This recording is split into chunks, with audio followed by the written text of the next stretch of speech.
Good morning, all. My name is Annika Irvinwood, and I am the Assistant Director at the Ontario Council of University Libraries. So before we get into our proceedings for today, I want to take you through some mandatory housekeeping. So we have automated captions available for this morning's sessions.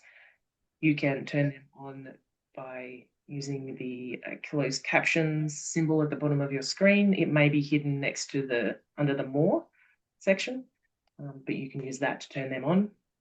We ask that you keep your cameras and your microphones off during the presentations. We will be spotlighting the speakers for their presentations as well, but we ask that everyone else keep their microphones and their cameras off. If you would like to ask a question, you can do so anytime using the chat function. That's also at the bottom of the screen.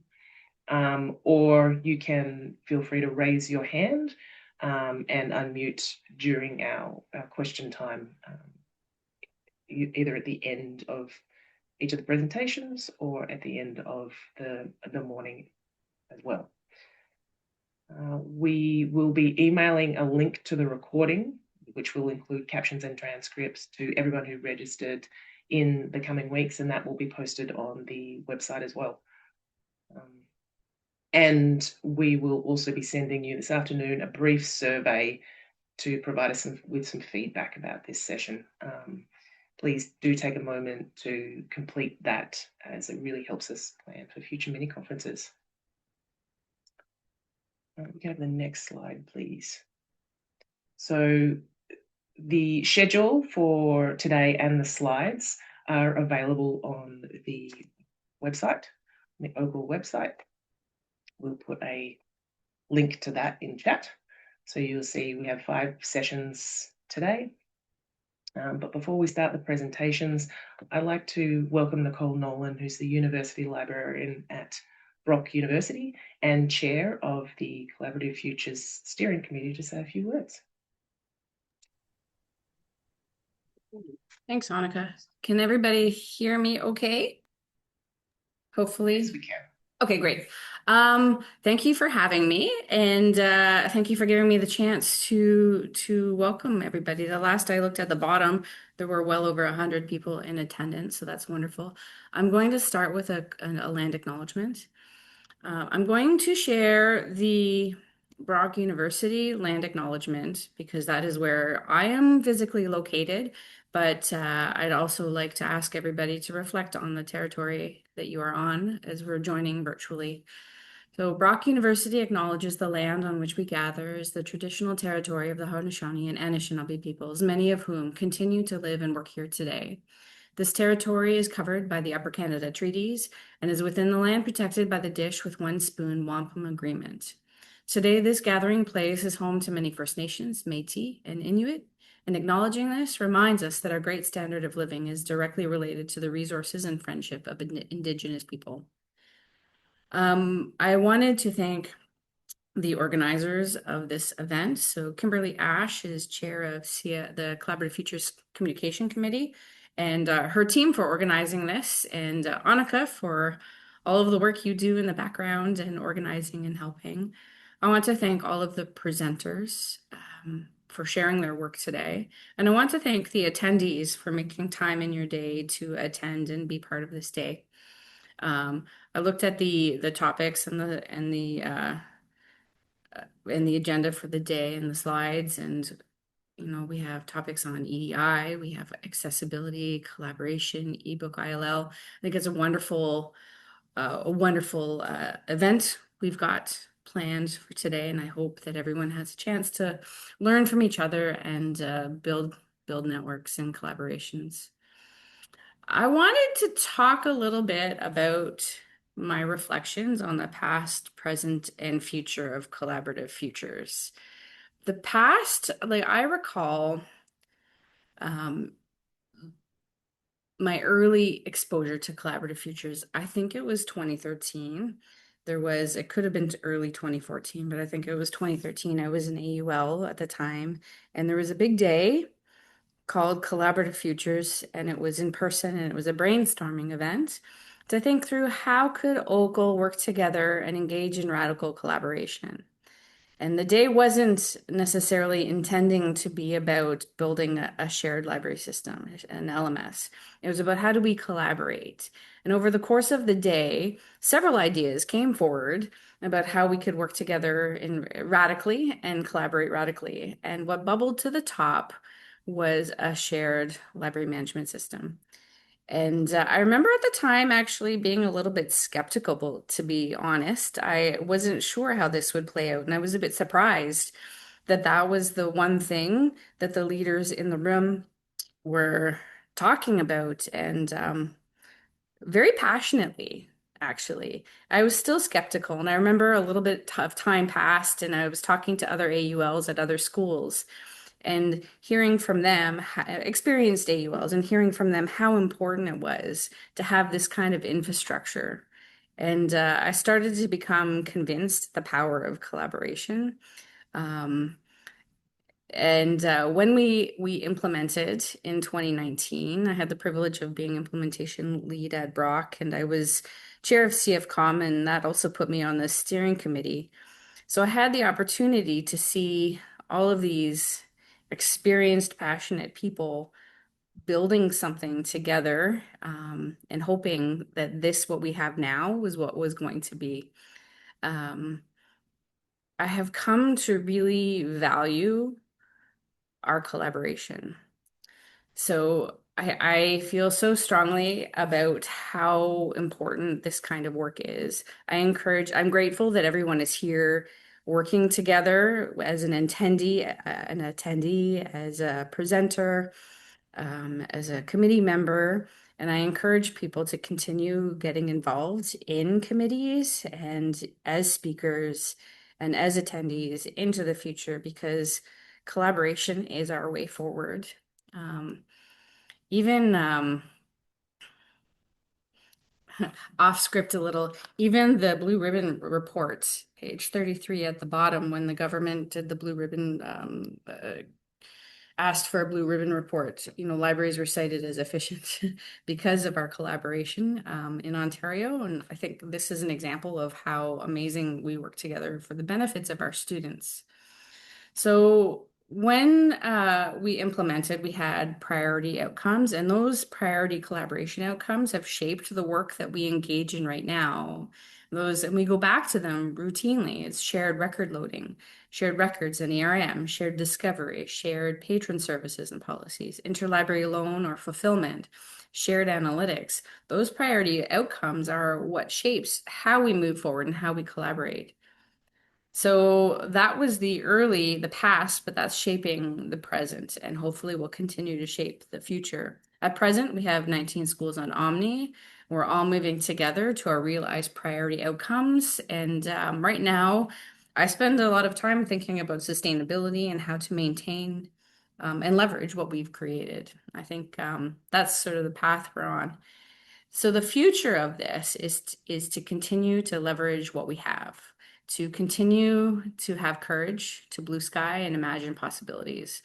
I think back to the days in 2013, 2014 when these were just ideas and the courage it took for the leaders in the room to say we need to do this because this is monumental, huge. Like everybody in Ontario together on the same system is a large task, and they had the courage to suggest it. And I hope for our future that we have the courage to continue to blue sky and imagine possibilities.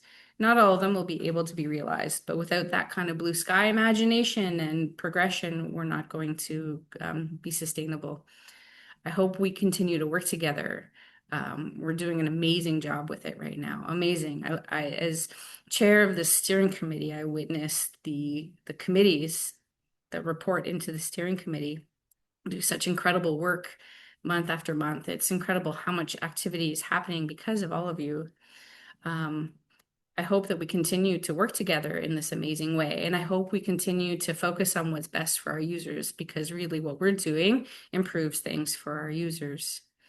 Our future will include a next discovery experience, the NDE. I'm sure many of you have already heard about that. But I also wanted to think, like, radical collaboration in 2019 was pretty disruptive when we implemented, but I don't think to continue with the spirit of radical collaboration that we have to be that disruptive. I think that we can um, engage in radical collaboration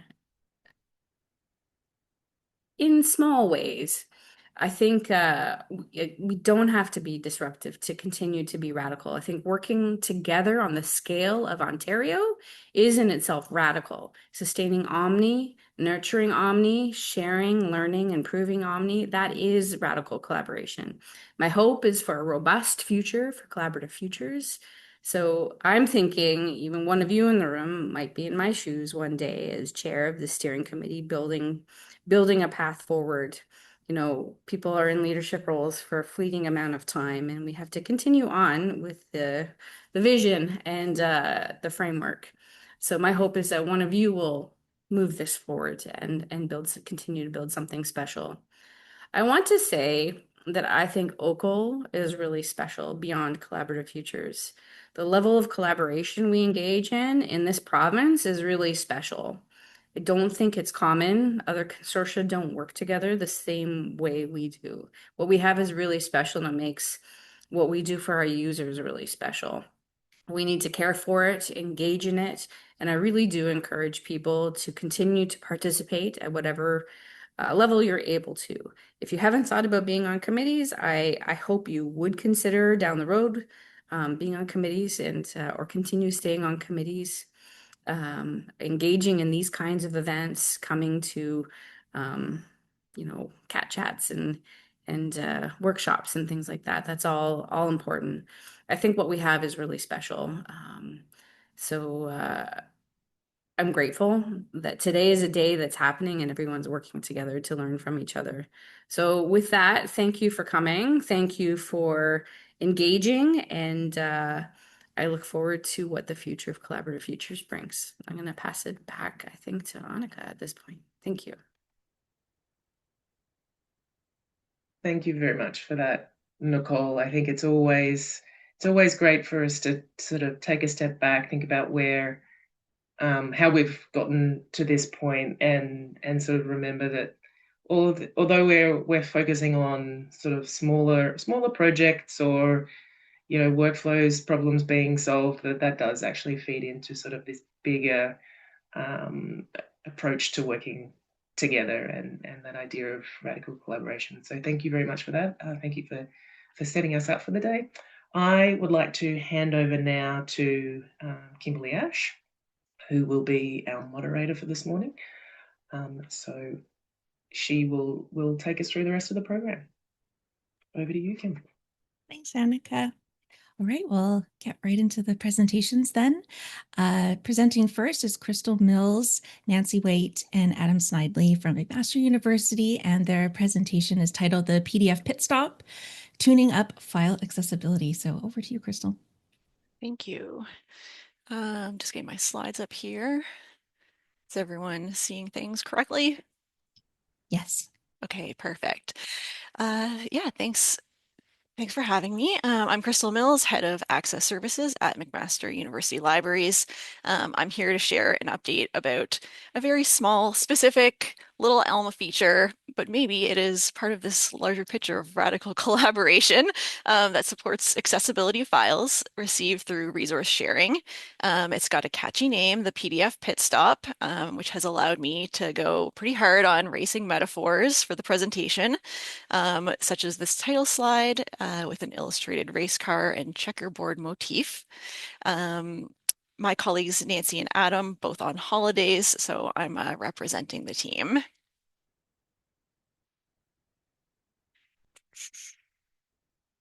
Okay, so resource sharing workflows are largely designed around efficiency and automation because we're always looking to support high volumes of requests. We're trying to reduce or remove human intervention from the process. So when a patron requests an article or a book chapter through resource sharing, it is delivered to them as a PDF without their home institution viewing the file. And this works just fine most of the time. Most ILL PDFs are born digital, and most libraries are applying optical character recognition as part of their scanning workflows. However, the University of Minnesota found that 17% of files in a 2025 study were not OCR'd. And of course, OCR is often not enough. So it's an automated process, and ILL files are very rarely reviewed or corrected for accuracy. And users with a print disability might need additional remediation, such as accurate text, document structure with headings, lists, and screen reading order, tag tables and figures, meaningful alt text. As much as possible, we basically just need to design the process so that the user receives accessible content without having to follow up or do any additional labor. When the burden of having to request remediation falls onto the student or the user or the learner, those small barriers compound over time. So a couple quick stats on why this is important. 29% of disabled students discontinue their education. Of those, 10% mention unmet accessibility supports, including access to alternative formats. And of Canadians who were surveyed who have difficulty with print material, 58% never or only sometimes receive the format they need. 20% had recently not been able to access an alternative format that they needed, and 70% encounter a barrier such as cost, format, or technology. So the PDF Pitstop was identified by the OCUL community as an urgent need in 2020, so soon after Alma launch. And the accessibility subcommittee has been doing ongoing issue tracking for the last 6 years. They've maintained a really thorough Spot Docs page that helped me out a lot. Mark Weiler, Ashley Shaw, and others have presented on the PDF Pitstop in the context of Scholars Portal journals, and they have called for a national remediation strategy for accessible material. In November 24, the Alma release included a feature called Conditional Automatic Forwarding, which addressed the issue for resource sharing. It is a rule that allows you to not automatically send document delivery files based on a field in the request, either partner, user group, or user statistical category. And I think most people will choose to set it up based on user statistical category, which is kind of like a lesser used, lesser known field tucked within the user record. What happens is the request is stopped in shipped digitally status in your borrowing queue, and you can customize a label so that it's automatically applied so that that request is easier to identify. And there are instructions on configuring in Spot Docs from the Alma Resource Sharing Working Group, and McMaster implemented this feature in March 2025. I'm pretty sure that we were the first to implement. I haven't heard yet of anyone else using it, but please do reach out if you are. I think one of the bigger barriers to implementation is that you need to be able to identify users in Alma who would benefit from the service. And this usually means that you have to have access to user data held by your Student Accessibility Services department. We are very lucky that at McMaster, Nancy works really closely with the central SAS department here. She's part of onboarding, getting students connected with services provided through the libraries, such as our campus accessible text space, alternate formats, and captioning. So when we initially configured, Nancy emailed all of the users who had registered for alt text via SAS, giving them an opportunity to opt out of having their information shared with the library to facilitate the pit stop. And then going forward, new students who register for alt text are given kind of an overview of what it entails, and they can withdraw consent. So for those participating, we have to manually add the statistical category to their Alma user record. And when an item that they request via resource sharing is delivered digitally, it stops in our borrowing queue with an accessibility check label, that's what we've called it, so that our ILL staff do monitor for like new labels, watch for the accessibility check label to appear, and they then save the file, forward it to Library Accessibility Services for remediation. We've had this implemented for about a year now, and there have been 22 filled requests. Like I said, it is a very niche service. There's 121 users who have the statistical category indicating that they've opted into the PDF Pitstop. And while the request data is anonymized just based on the user group, I can see that there's at least 8 or more users who have made requests. So I was hoping that we'd have some user feedback to share, and we do not. The workflow is invisible to the end user. It usually only adds like a day or two to the turnaround time. So I think possibly that the lack of feedback is a good thing in this situation. And just to share some lessons that we've learned in implementation, when we went to look at statistics for the service, we realized that we had not been capturing them, like big oops. There was like a final step where you had to link the statistical category to your analytics user statistics, which we had done during testing, but then we didn't do it again when we configured like for real, kind of like a hazard of being a test site. So this step is now clearly in the spot docs instructions. We've added it, and thankfully it actually retroactively updates requests and analytics. So we were able to get our current stats. And we also learned that the labels such as the accessibility check label that gets applied via the rule seems to get removed from analytics as part of your boring request anonymization rules. So you cannot rely on that. Yeah, looking forward, one of our local challenges is that the majority of LAS users at McMaster are undergrads, and this is just because the SAS registration process is sort of like well defined for them. It makes the connections that they need based on their accommodation. However, grad students are less aware of library accessibility services. They tend to be left to like advocate for themselves. However, they're the ones who are more likely to be engaged in research where they need ILL resources. So we are hoping to do more targeted communication to grad students in the next year. We are also going to be looking to see if the manual process of adding a statistical category can be automated, part of the Alma user load. However, since making these slides, I was informed that this would be cumbersome and complex. So TBD, I'm now thinking it's possible we go in like a totally different direction. Automated loads is like my ILL efficiency brain thinking, but perhaps instead like we make categories and labels that correspond to different types of file remediation. So for example, if we know that the user needs corrected OCR, staff do just that. But if a person perhaps needs like a different file type, like an EPUB, it gets flagged so that we provide them with that. And then it's like a very like bespoke service. But we'll see. Another like wish list item, we currently in Omni have an option, which is a link to a web form called Request Alternate Format for print disabled users. And so any SAS registered students can request an alternate format of any item. However, in an ideal world, a user shouldn't have to register with SAS to receive a copyright compliant file in an accessible format.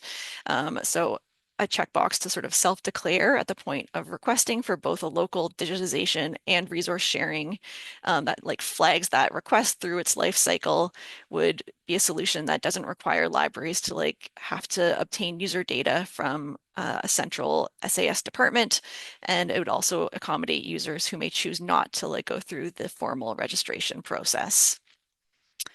And then finally, as we know, automation for OCR and file remediation is improving rapidly with AI, and Alma and OCLC have added automated OCR into their file delivery process for resource sharing to support American ADA Title II.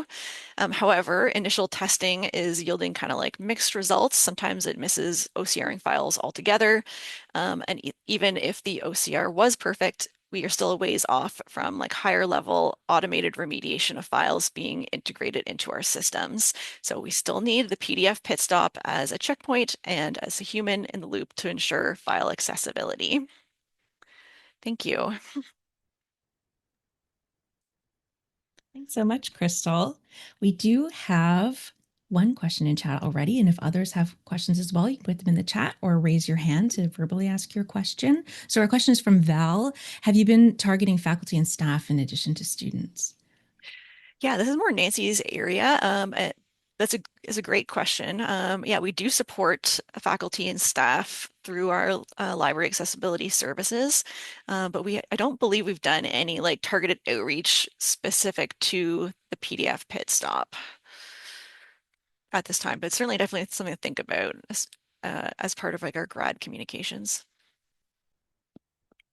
Thanks, Lynn's chiming in to confirm that I'm accurate on that. I did see that too. And a question from Alex for the checkbox idea you mentioned. That's not feasible now, correct? No, I mean, not as far as I'm aware. Am I, aka we, advocating? Yeah, I'd like that idea to kind of be developed by the community, and then something that we could perhaps put forward as an enhancement request. And I have a question. You mentioned that you have 121 users, and I was curious if you know whether most students are deciding to remain opted in or if they're opting out. Yeah, most are opted in. There was very few who opted out on our first pass, just like a couple, like single digits. Great. All right, not seeing any more questions at this time. We will have the final Q&A at the end as well. So if you think of a question in the meantime, you're welcome to ask it there. So we will, we have one more question coming in. Can students who opted out get a chance to opt in at some point? Good question. We haven't had anyone yet be like, oh, I changed my mind. But for sure they could, like if there's just not a process for it at this point. Yeah, that's a good question, Robin. Thanks. Yeah. Okay, thanks everybody. Thanks so much, Crystal. Okay, so we'll move on to our second presentation. We're having Mark Weiler from Wilfrid Laurier, Katie Sahadath from Ontario Tech, Dan Sitch from Western, and Lynn Service from McMaster, who are presenting Widening the Table, collaboratively responding to accessibility issues in a shared library service platform. So over to you. Just a note to the presenter, just tell me to advance the slide and I'll do that. Over to you, Lynn. Can you hear me? Yes. Okay, great. You ready to go? Ready to go. Okay, super. So, hi everyone, welcome. So presenting today are members of the CF Accessibility Subcommittee, Mark Weiler, who's the chair, and members Katie, Dan, and myself, and Annika Aaron Ward is an ex officio member. So we also wanted to recognize previous members who are listed here on that slide that you're seeing in front of you. So the CF Accessibility Subcommittee was formed out of the CF Accessibility Working Group in 2024, according to the terms of reference, which I will read to you. The subcommittee is founded on the understanding that accessibility is a collective responsibility requiring collaboration and consultation across OCUL member institutions. The subcommittee shall champion proactively identifying and removing barriers that disadvantage individuals with disabilities when using products in the Collaborative Futures Initiative. The committee also has a responsibility to proactively identify and remove existing potential barriers from user and staff experience. And to this point, our efforts, we have focused on Primo. We've adapted a work plan for 2026, 2027, and one of our goals is to improve a major resource we've created, the Accessibility Monitoring Table. And this presentation is part of that goal. And over to you, I think it is Dan. Yeah. Before describing the accessibility monitoring table, we need to recognize the problem we are focusing on. We are ultimately trying to remove barriers that disadvantages people with disability, as Lynn mentioned. Now, accessibility issues can range from something that can be easily fixed by one person quickly to issues that are very complicated, requiring a larger collective effort. The smaller issues are your library's responsibilities, my library's responsibility, and the complex ones are our shared responsibilities. And we're focusing on those ones here today. Complex accessibility problems present many sub-problems or challenges. First, the time and effort it takes to fix them comes with the risk of them being normalized. We just get used to them being there and slowly stop working on them. But for the end users, from their perspective, the problem hasn't gone away. So we want a mechanism to prevent problems from becoming normalized. A second challenge is that complex problems inevitably require collaboration and consultation. It requires multiple responders with subject matter expertise from multiple domains to be part of temporary teams to progressively chip away at the problems. A third and closely related to the second is supportive environment where we can learn to collaborate. We don't have this 100% figured out as a committee. You'll see we've made some mistakes and adjustments, I'm sure, but that's really needed for learning how to collaborate on complex issues. So this is very much a learning process, which is why we're going to set this as a goal. So the goal of improving the monitoring table. So if we're focused on ensuring complex obstacles don't become normalized, that collaboratively responding to progressively remove those obstacles is another goal, and supporting an environment where we can learn to collaborate. What is our solution? Well, we've developed what we call the Collaborative Features Accessibility Monitoring Table, which is described in the following sections. All right, so now, thanks, Mark. Before we get to the actual table itself, we're going to talk about a few of the issues that are highlighted on the table. This is row 9. It's one that I'm responsible for. Book titles in a language that aren't the same in Omni's display language. So here's the scenario.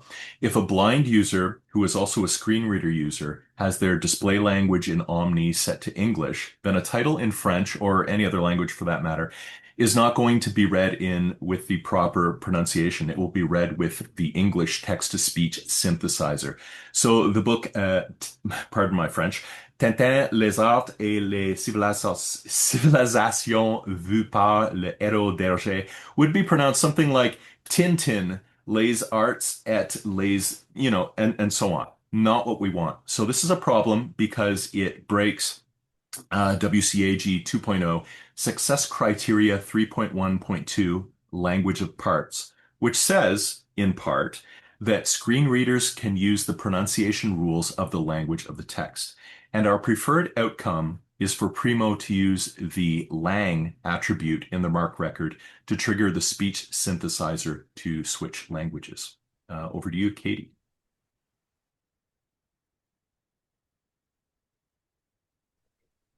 So the row I'll talk about is row 10, which is resource sharing and EPUBs. So if you're a user and you're completing an ILL request for a journal article, you'll tend to only receive a PDF version of whatever you requested, even though an HTML version or an EPUB is available from the publisher. And even if you add a note in your ILL request, like please send me an EPUB, you're still going to get a PDF because the requesting or the receiving library doesn't necessarily get that note. So in order to obtain the EPUB, you would have to, despite having filled in the ILL form, still contact the library directly to get the EPUB version. This is an accessibility issue because adaptive technologies like DAISY readers, for example, require the EPUB format, but it's also an everybody issue because in lots of cases, EPUBs have more functionality like mobile responsiveness. If you've ever done the grabby zoom on your phone, you don't have to do that with an EPUB. So that helps every user who uses a phone. There's also more functionality around like screen contrast and setting a dark background in EPUBs. And so our kind of desired outcome for row 10 is that there's some sort of way to request and obtain EPUBs in RapidILL. Good, thanks. And I'm the liaison for row 8, which is quick links. Row 8 recognizes a problem with quick links, the quick links feature in Primo. Quick links is a UI component in the brief record that skips over link resolver components and takes the user directly to a PDF or HTML or the list of providers on the full record display. Now, on the one hand, this is great. It brings an accessibility benefit to people with disabilities who find barriers in navigating web content, whether to the full record or to the publisher's platform. But on the other hand, when quick links go directly to PDF versions, they are providing access to a format that is notoriously problematic for accessibility. For other users, for other users with disabilities, PDF can be totally fine. And while sometimes quick links go to HTML versions of the article, we've observed that they also sometimes go to a version that aren't properly built to web content accessibility standards. What's the resolution? It's not immediately obvious, and there's issues here of balancing the complexities of this. So this is an example of, we really need to bring people together to think through this, and that's what we're trying to do. So on the monitoring table, we've developed resources like the user story. So if you want to understand what's going on, you can step through it from the user's perspective. We have some technical documentation that we've produced. We want to acknowledge Roger Recca of Windsor and Matt Thomas of Laurier, who were involved earlier on, helping us assess it.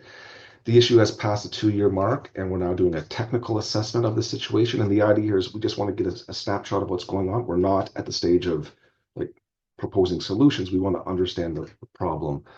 And Chris Woodley of Laurier stepped forward to help. And we recently met with OCUL IR. And if any of you have experience or like to share your expertise with us, please contact me. All right. So next up, we'll show you a screenshot of the monitoring table. Good. Thank you. So yeah, this is a screenshot from the website SpotDocs, OCUL, Collaborative Futures, Committees, Accessibility Subcommittee, CFA Working Documents, Monitoring Table, Consortial Accessibility Issues. And here is how the table is laid out. So we have a row representing each one of the separate issues. And for each, there is an ID number, a title, the name of the CFA contact person, the date that the issue was identified, and some other information.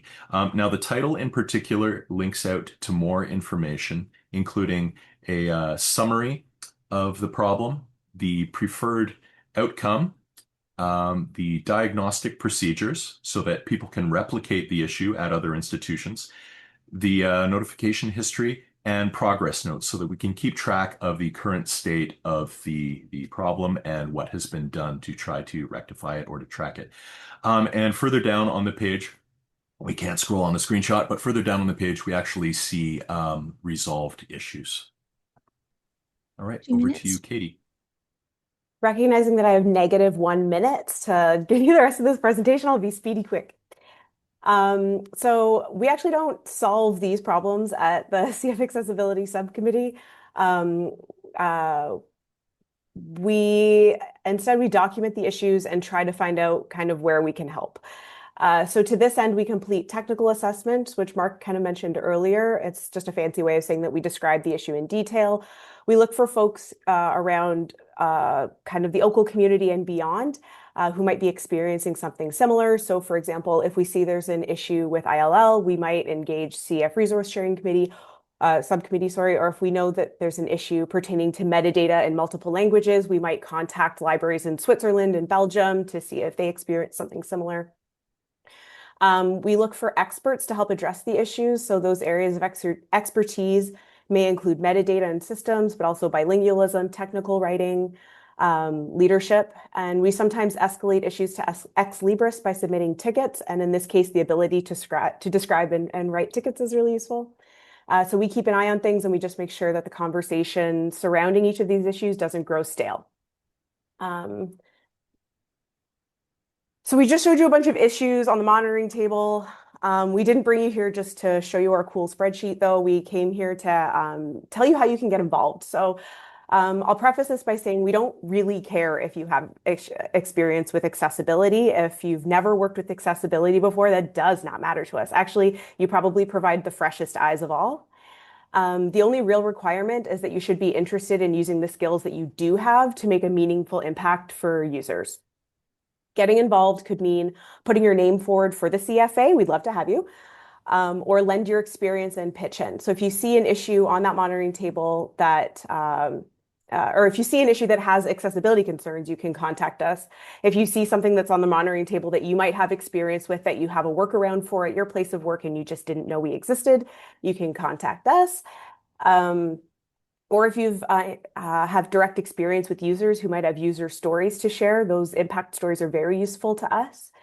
And we're always looking for help with solutions testing. So before we go, I do want to emphasize that accessibility helps everyone. I don't know if you've heard of the curb cut effect, but basically it's the idea that the cuts in the sidewalk that were designed for folks with accessibility accommodations for physical disabilities, they help everybody. They help people with luggage and roller skates and bicycles, and that's not dissimilar to what we do here. The solutions that we find with CF accessibility don't just help disabled users, they help all users. So come join us. Drink the Kool-Aid.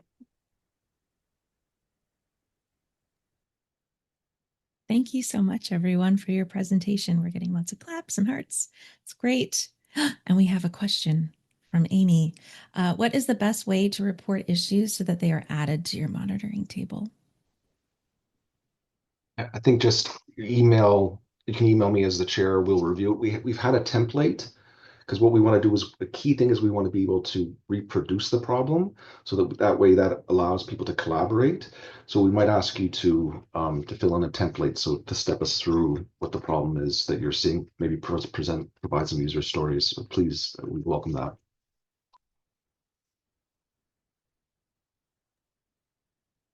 Right, if there's other questions, you can add them in the chat, or you can raise your hand and let us know that you want to verbally ask your question.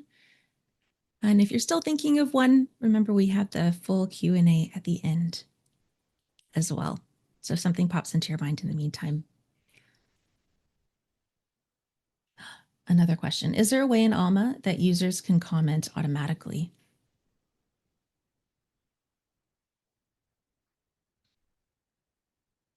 Like with a comment automatically on some aspect of Primo VE? Sorry, I guess I should have said Primo. Yeah. Or they just email the library, I There guess. is a report a problem feature. When we assessed it earlier, there was a couple issues with it. We might want to go back and look at that to see if it could be a mechanism. So there is, I think, one mechanism built into it that could be used. Thanks. I think either the University of Winnipeg or the University of Manitoba does that have that enabled, the report an accessibility issue within the search results of Imprimo. So if you're interested in that, you might want to do a little quick search and check that out. All right. Thanks everyone for your questions. We are at the end of our question time. Thanks again for your presentation, and there'll be an opportunity to ask more questions at the end. We will move on to our next presentation, which is from Harjinder Rana and Aaron Calhoun from University of Toronto. And their presentation is a license to lend, supporting whole ebook interlibrary loan in Alma and Primo. So I'll hand it over to the two of you.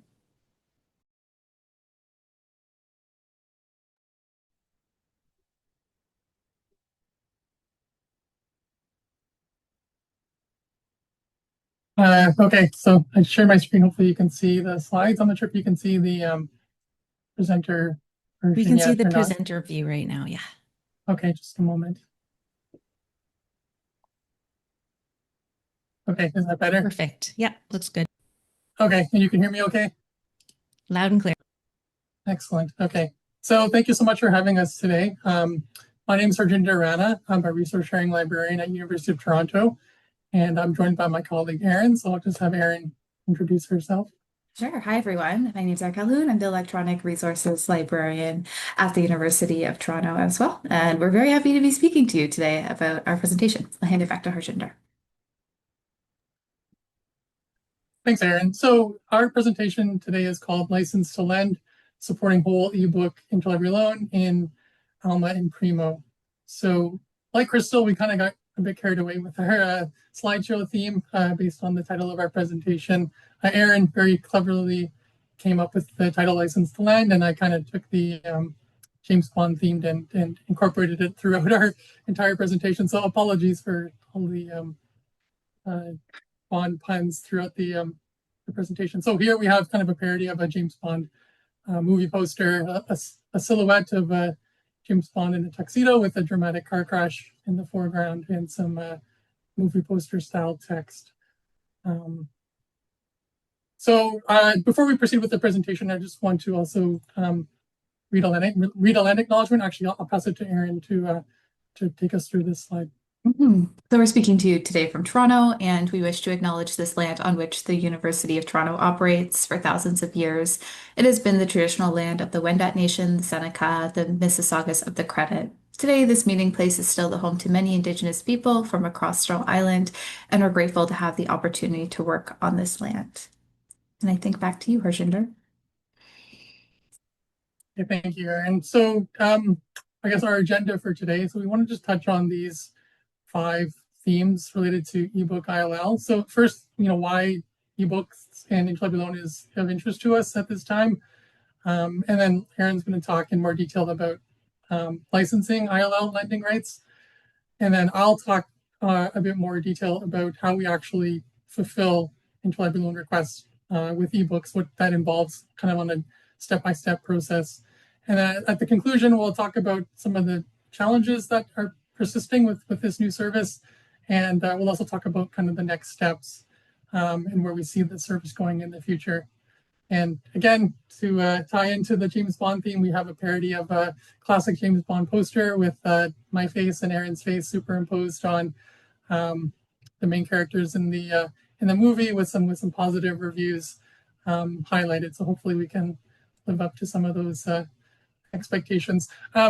I'll fully admit that this is the one slide where we did use some AI to I guess cartoonize our faces onto these images. Otherwise, it's original artwork.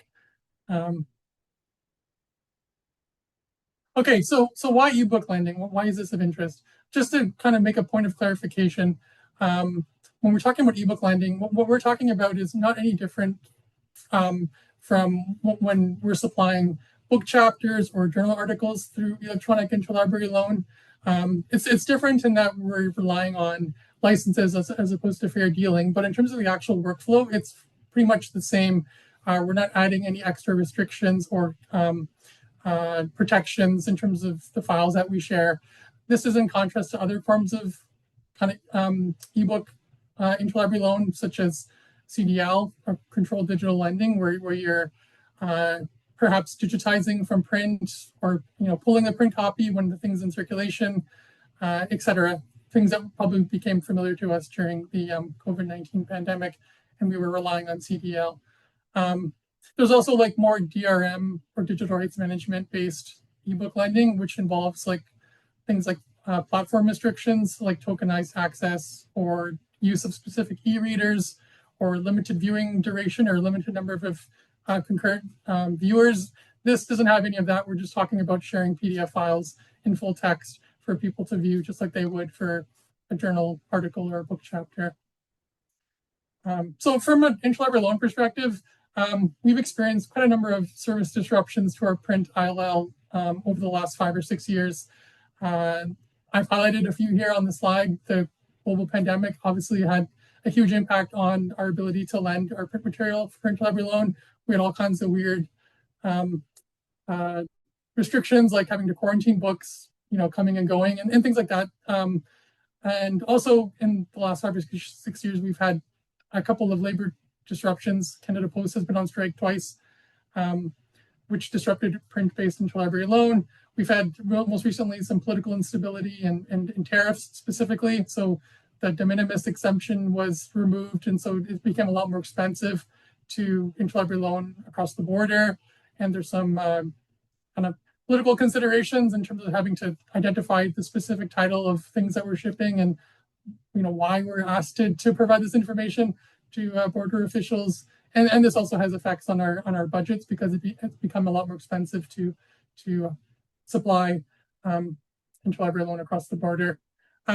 All to say that this is all making physical lending rather precarious and difficult. So we're trying to find any way to reduce the number of books we're loaning on interlibrary loan and switching where we can to electronic, hence the interest in ebooks. And this is all happening in the context of our libraries switching to e-preferred collection policies, which I'll turn it over to Erin to speak more about. So U of T has a very large ebook collection that has luckily been able to support a lot of these changing preferences and practices with our interlibrary loan services, as Harshindra's just described. And over the past 15 years or so, our central library system has built a large academic ebook collection through frontlist agreements with publishers as I think the main bulk way of getting those ebooks available. These agreements have allowed us to build relationships with our publishers while acquiring the annual catalogs of their published works through frontlist and backlist purchases. And through these agreements, we've also obtained broad user rights and local load access through Scholars Portal. Through all this time, it's been important to U of T to prioritize perpetual access when building these collections while still leveraging our relationship with Scholars Portal as a repository and ebook platform. And due to this longstanding relationship, we've been able to acquire those local load rights for all of our major ebook frontlist agreements, which serves as a secondary source of access alongside the publisher platform and has proved beneficial when there's an access issue on the publisher site or if we're looking to fulfill interlibrary loan requests, which we'll talk a bit about later. So next slide, please. And over the past year or so, we've secured additional interlibrary loan rights that explicitly and clearly permit full ebook interlibrary loan. To date, we have full ebook ILL rights with some minor carve-outs for one publisher for 5 of our major ebook frontlist publishers. And a rough calculation of the number of ebooks that we have received from those publishers is 964,000. That's rounded up, I think. And then of those ebooks, 334,000 of those have been unlocked for full ebook interlibrary loan via our license agreements. And this number excludes the Scholars Portal copy, which should theoretically be that one-to-one relationship with the publisher copy and the total count. Next slide. So we have these rights, and now what do we do with them? We'll need to display these rights in our catalog so that users and interlibrary loan staff, both internal and external to U of T, know that the ebook can be requested or borrowed, so the full ebook. We enter these license terms into Alma's license module, and for interlibrary loan, we code the following terms: interlibrary loan general, which is print, secure electronic, and electronic, which is email. These are all standard permissions that you would see outlined in a license's permitted uses. We also use the interlibrary loan note to indicate if there are specific conditions in requesting or borrowing the electronic materials that may only distribute in Canada or can really be only an odd specific amount. But this field is importantly where we indicate if a full ebook is allowed for interlibrary loan with the language full ebook ILL is permitted. And because U of T is not part of Collective Futures, we don't operate or see the network zone at all. So we do all this license coding manually and internal. Next slide, please. And within Alma's configurations, you can determine what terms and values you want to display in the public catalog. So you could enter value into the Alma license page and choose not to display it in Primo. For interlibrary loan, we opted to display all the relevant terms to help staff make determinations about interlibrary loan availability. And all these terms that we're using are kind of the out-of-the-box license terms that come. We didn't have to create a custom license term at all for interlibrary loan, which is useful. And so you'll see the screenshot on the left, and this is the license terms as they are entered into Alma. And then the screenshot on the right is how these license terms appear in Primo. That red box is just highlighting where the interlibrary loan terms sit in a full license, where all the terms are entered. We also have a hyperlink in our license terms to our library website page that describes suitable uses of e-resources and the definitions of all those terms. And next slide, please. Okay, so when we're entering licenses, we're also including some additional information that may be relevant now or sometime in the future when evaluating the availability of our collection to support library services like interlibrary loan. So if a license includes mention usually in the ILL statement of Section 29 or 30 of the Canadian Copyright Act, I'll enter a note into the license profile in Alma that indicates that the license references this specific section in the Copyright Act. As well, we'll also record whether the license recognizes a Canadian, US, or international legal framework like copyright. I find that editing licenses in Alma is very manual, and we're not aware of any jobs that can bulk update a license terms en masse. So I found it's very useful to be quite exhaustive in what you're coding when you're reading the license, in case it proves to be useful at some point in the future. Otherwise, you have to go all the way back to the start, read the license again, and recode everything. So just a word if you do this work yourself. And next slide, please. Okay, So at this point, we have that license finalized, the terms are entered into Alma. And if it's a license amendment, so let's say that we're just updating language to our interlibrary loan to allow for full ebook ILL, but everything else remains the same. I'll just simply update the existing license in Alma so that all the current linked electronic holdings will inherit the new license language. And then from there, our metadata staff will activate any new resources and everything will become inherited. But for some licenses we have, there are carve-outs, like I mentioned, like specific content such as data or videos can't ILL and they're not really ILLable right now, but everything else in the license can. So instead of using that one license that says full ebook ILL is permitted, it shows up on such like data resources. That doesn't make sense. The workaround we found has been create two licenses, one with ILL permissions and one without the ILL permissions, and then assign the inventory to the correct license, and that has worked for us so far. And I think it's back to you, Harjinder.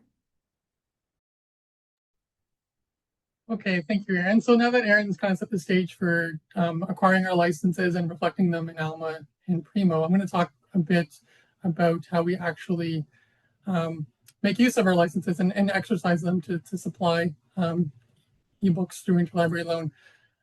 So I'm going to be going into the weeds quite a bit with the kind of the step-by-step workflow in Alma resource sharing.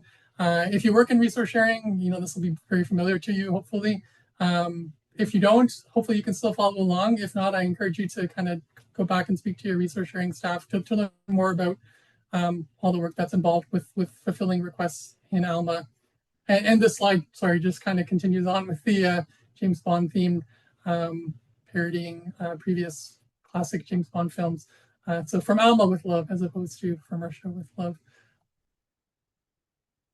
Okay, I won't harp on this slide too much, but I just wanted to pull it up to make it available to you because it describes the settings that we had to change in order to operationalize the workflow that I'm going to demonstrate in subsequent slides. So these three settings I had to adjust, and therefore we could surface ebooks as an option for lending.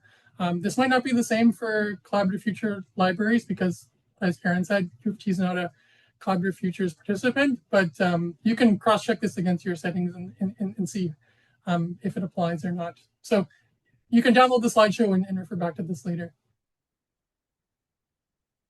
Okay, so I'm going to do a bit of a demo. I wasn't brave enough to do a live demo in our sandbox. So I'm going to just do screen captures. Hopefully it's good enough.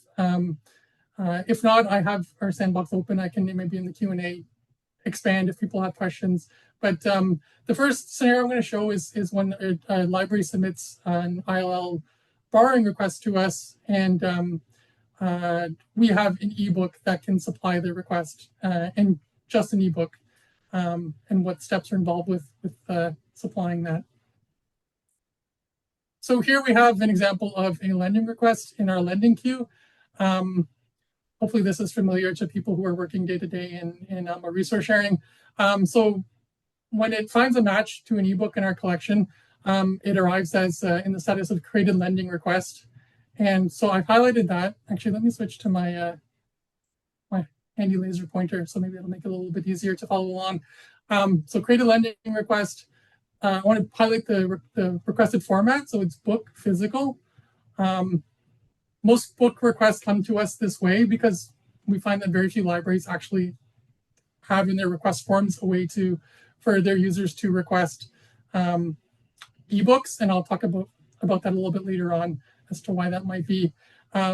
So anyway, most books are arriving in this format, and because it's not a match for an ebook holding, when I click on the ellipsis where I normally have my list of options to proceed with this request, either to create a move request, create a digitization request, or potentially download electronic resource, I don't see any of those options because it's not matching the electronic holding with the physical format that's requested. So what I have to actually do is edit this request to then be able to supply the ebook. So on this next slide is the screen that shows up when I click edit. And there's a few things that I want to change that I've highlighted on this slide. So the most important thing is to change the format from physical to digital, which can be done very easily through the drop-down box. An optional step that I've recommended staff do is that we created a label called full ebook.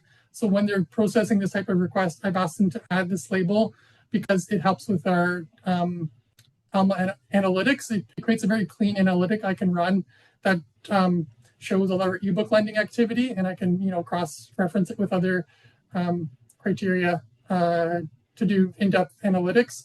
And also it creates a facet in our lending queue so we can quickly see what we've supplied in ebook format. And the final thing I wanted to highlight here was just all the fields here that make reference to this being a portion of a book. So if they wanted a book chapter, they would include something like chapter number or chapter title, start page, end page. For this purpose, I'd ask staff to delete all this information if we're going to be supplying the full ebook, because if we leave it in, the request format will be book chapter in parentheses digital. We want it to say book digital to reflect a full ebook. Sometimes we'll see information that like the user will put in under chapter title, full ebook, please, or they'll say chapters 1 to 6. So that's a good indication that they're fine with getting an ebook.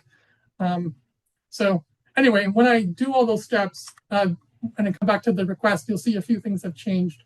So the status is still create a lending request, but I see my label that's been applied. The requested format is changed to book digital, which I think is like the true representation of supplying an ebook. That's like the format that you want it to be. And when I click on the ellipsis, I can now see the option to download electronic resource, which is what we normally see when we have like a journal article request that we can download, for example. So this is what the request should look like in order to be actionable from here. So then I get taken to this screen when I proceed to download electronic resource. We can see the interlibrary loan note that Aaron talked about earlier, that full ebook ILL is permitted. So I can confirm that, yes, we do have permission to supply the full ebook. I see the platforms that I can download from. So this is DeGruyter, and we have local load on Scholars Portal Books. So I would click on Scholars Portal Books, go to the Scholars Portal Books platform, download the full text PDF, and then upload it to this request. And get down here. And then I've also highlighted this note to partner. Another optional step is I've asked staff to do this, is to add a note that just says our license permits full ebook ILL, because this is so new. Maybe borrowing libraries might be confused as to why we supplied the full ebook. This will explain that, yes, this was intentional and we do have permission to do so. And then I click submit and the request sends off, pretty much the same as if we were supplying a book chapter or a journal article. So a wrinkle I wanted to show was just fulfilling requests when we have an ebook and a print copy. So when we have the choice of whether to supply the print copy or an ebook copy, we have both in our collection. Which do we want to supply? So this might be a bit controversial, but we've made the decision to have kind of brand ourselves, I guess, as a e-preferred ILL operation, meaning that if we have the ebook and the print book, we will choose the ebook to supply and not the print book. The exception being if the user has put a note in their request explicitly saying, I want the print copy. In that case, we will supply the print copy. That could be for a variety of reasons, maybe just personal preference or an accessibility issue. But if they don't say that, we're going to supply the ebook copy as our default. So it's very similar to the last demo I just did, but with a slightly different step in the middle. Okay, so unlike the last example, this one arrives to the queue as a locate failed because it's found multiple holdings to match against. It wants us to choose which one to use to supply the request. For this example, I just kept it a book physical as the requested format, but now I can see I can locate resource. So when I click locate resource, this is the screen I'm taking to. It's asking us to choose which holding to supply. So I see on the top the ebook version. On the bottom, I see we have a print version at our physics library. So unfortunately, I've tried everything. I can't see the license terms on this screen. Maybe it's something that could be an Alma enhancement in the future, but for now, that's not an option. That'd be super convenient if it was. So I can either just click on the electronic holding and then go through the steps I demoed previously and see if the ebook ILL is permitted. If not, then I have to detach the request from the holding and then redo this step to then connect it to the print holding.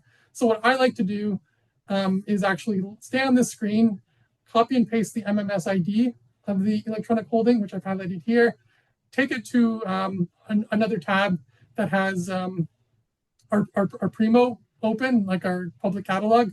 Search that MMS ID. It'll bring the ebook record right up, and I can see there, do we have permission, yes or no? If it's yes, then I come back here and I click the book version and proceed. If not, then I do the print version, and then it proceeds to create a move request and goes from there. So let's just presume that I check the catalog. I come back here. It is permitted, so I'll select the ebook version and then proceed. And from here on forward, it's pretty much the same steps as the previous example. I go through the same things. I edit the request to change it to a book digital requested format, add my label, etc. It's changed. I download the electronic resource, same steps as before, and I supply the request. So I just wanted to take a snapshot of our statistics so far. So this is from January 4th to July 6th, yesterday around 2:30 p.m. to be precise, how many ebooks we've lent through this process so far. We have lent a few ebooks outside of this process before June the 4th, just by word of mouth, people seeing our catalog, that in our catalog that we have these licenses, or on WorldShare ILL, which is another interlibrary loan platform. We've loaned a couple, but I chose June the 4th because this is when we changed those configurations in Alma to facilitate the workflow that I just demonstrated. So about a month's worth of data, we've loaned 48 ebooks so far through this process. And I split it further into whether we had only an ebook copy in our collection or both the ebook and print copies in our collection. So the majority were we had both the ebook and print copies, and we chose the ebook. And I think this would be a good kind of stat to highlight at the end of the year to say, you know, we saved X amount of books from the mail, reducing wait times, reducing financial burden, environmental impacts, etc. That's a very positive story to kind of report at the end of our fiscal year. Okay, so, and then just to conclude, we wanted to highlight some of the challenges that persist. So I alluded to this earlier, but on the borrowing side of things, very few libraries allow users to explicitly submit requests for ebooks in their borrowing request forms. I think there's not enough of a critical mass of libraries lending ebooks, and we kind of fear that we set unrealistic expectations that we can actually get ebooks, so we don't offer the service. So for now, we'll continue to just modify requests to supply ebooks, and maybe as time goes on, more libraries will incorporate that into their request forms as an option for users. I had some concerns about the next two challenges, downloading full PDF on some vendor platforms. That has been a challenge with one vendor in particular that only allows chapter downloads, and we have to like download chapter by chapter and then merge the files, which isn't always practical when there's many, many chapters. So we've had to contact Aaron, who contacts the vendor in some cases, and then they send us the full text as a workaround. And we also worked out a quite elegant arrangement with Scholars Portal Books, where if, for example, if they have something that's only 20% you can download at a given time, we can actually log in using an ACE token, the Accessible Content E-Platform token, to download the full text, because everything on there is full text. So that's a nice workaround that they recommended. So we appreciate their support on that. And the other challenge that I was worried about was large file sizes. I think anecdotally, most of the file sizes have been pretty manageable, less than 5 megabytes, which is great. We actually sent one request yesterday that was 86 megabytes. From our perspective, it went through fine. I think it was to University of Waterloo. So maybe they can confirm that their user actually was able to download that file, but it seemed to work. So no issues on that front yet, but it's something we'll be keeping an eye on. And then this last challenge, I'll pass it back to Aaron to speak to the license concerns. Yeah, I'll speak quickly in case there's time for questions. But around the concerns around or challenges around negotiating full ebook ILL with our publishers, vendor hesitation might for ebook ILL could be a challenge for you if you proceed with this.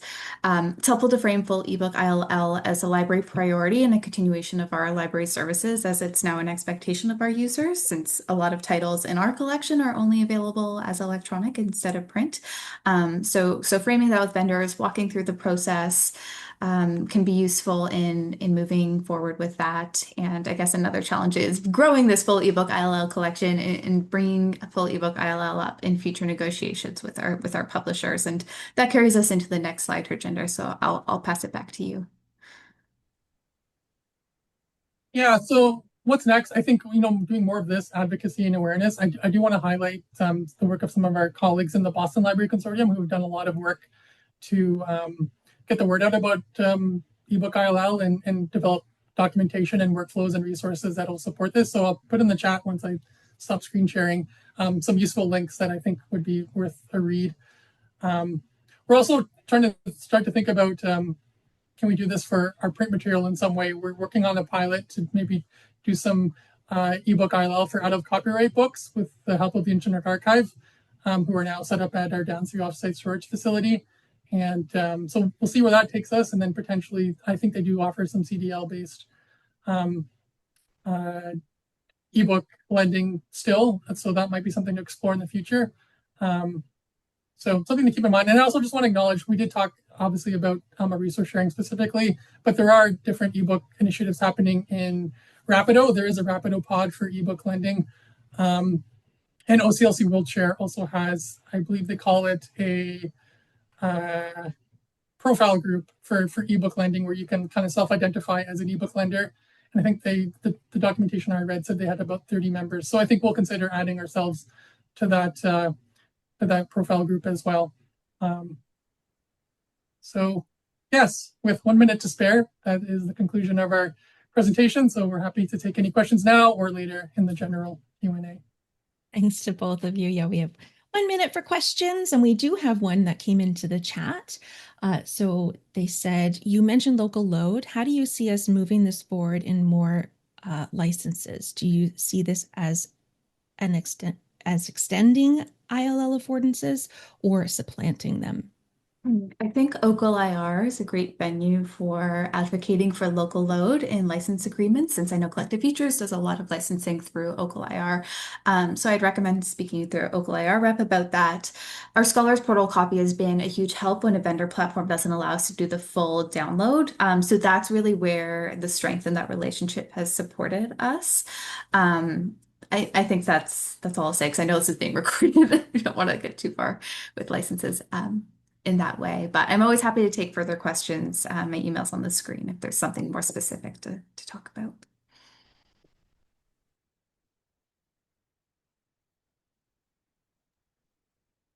Kim, you're muted. Oh, sorry. Thank you. The next question is, how many publishers have you negotiated with, and how many have been reluctant? We've gotten 5 publishers. There hasn't been too much pushback. We've rolled this in with a lot of negotiations. So like the AI and TDM, foremost, it's usually been the more controversial one. We did one publisher and we asked for it, and they said, we explained the process and they said, sure, that sounds fine. And they added the language. So there hasn't been, I wouldn't say it's the most controversial item we're used to asking for in licenses. And then the last question we have is, do you have workflow documentation to share? And if not, it looks like there's an offer in the chat to help you work on that. Yes, I do have documentation that I shared with my team, so I'm happy to share that. Just shoot me an email and I can send it out. All right, I think that's all the questions. Thank you so much for your presentation. We're now going to move into a short break, so we will reconvene at 10:30. So we'll see everyone back at 10:30.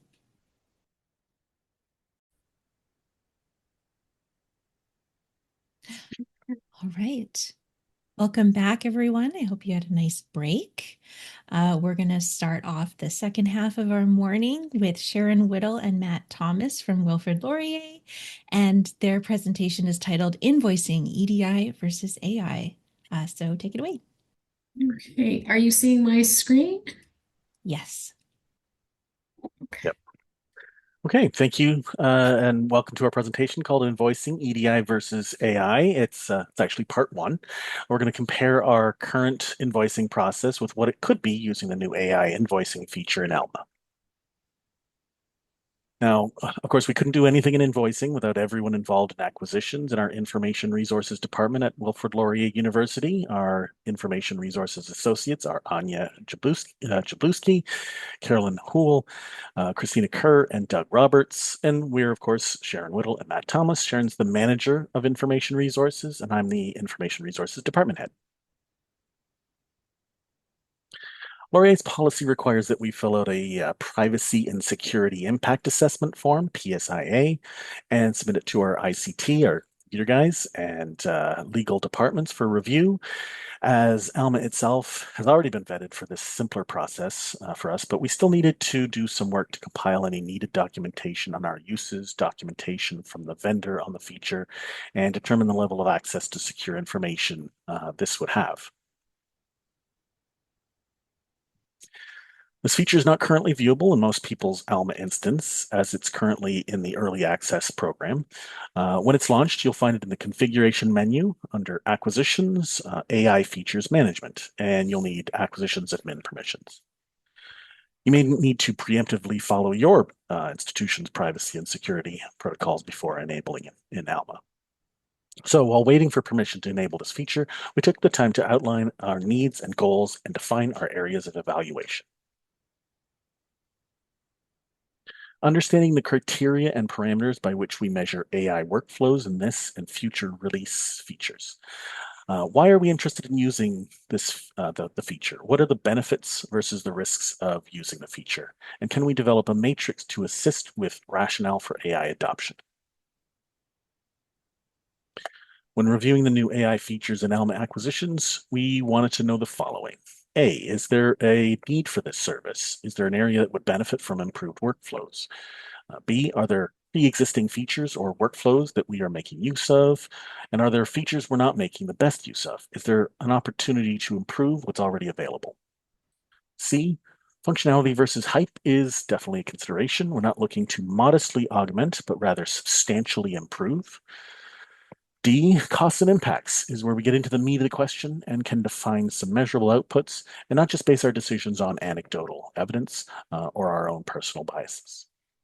E, of course, there is raw proof and question of efficiencies versus efficiencies. So that for us were the areas we wanted to focus on. I'll talk about our first area first, the need for this service. What are the invoice types that might benefit from having an alternative? Currently, the two type of invoice creation formats we use are EDI and manual. And we wondered if AI would be a better alternative to or addition to either current format. What we did not consider are any invoices that are not transferred to accounts payable for uploading into ERP or our enterprise resource planning. We use Banner. That would include any purchase card, P card purchases, deposit ledger, like we use for OCUL, and internal transfer invoices. They're not included in this review. This leaves the question of what is the potential volume of invoices where this process would be useful? What are the number of invoices that fall in this category processed each year? What are the lengths of those invoices, or the number of invoice lines on those invoices? And what's the number of vendors for each area, EDI versus manual? Okay, so first we wanted to look at the number of invoices that we process in a year. Between 2022 and 2025, we see on average of just a little over 1,000 invoices each calendar year. This is not a fiscal year, but a calendar year. And that's about around 1,300 is the average. And between 15 and 20% of those invoices were created manually. And then we looked at the vendor to invoice volume, comparing those manually created versus created by EDI.